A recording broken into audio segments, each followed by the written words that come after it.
即卖这个诺富特饭店已经有4个员工确定患着新冠病毒。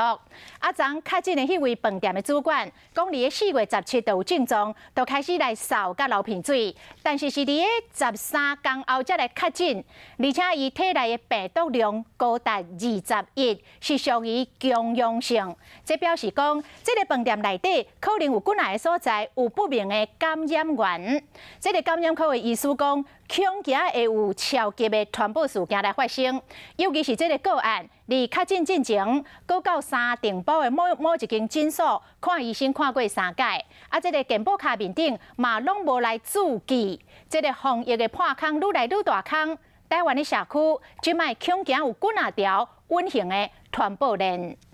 确诊的饭店主管按1120号感染科医师点名是罕见的强阳性的个案。伊4月17号开始有症头，29号方验出确诊 ，CT 值照理来讲应该降到34左右，不过幽案有21，显示阁有大量病毒，可能已经进入社区。有些人他的病毒就是带得比较久，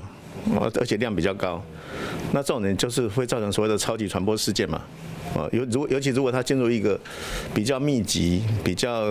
人群聚集，就像韩国的宗教事件一样。互人烦恼的是，按1120伫发病期间，各去3摆三重埔的一间诊所，健保卡完全无注记。护基站医生讲，医护人员辛苦防疫，恐惊拢变白了工，导致医疗院所呢没有办法先发出一个警觉性，所以就没有办法呢去帮病人做一个转诊筛检的一个动作。我认为社区现在其实不是只有一个点啊，社区其实应该有不少点是有人带病毒，所以确诊的开始在增加，就是一个先兆说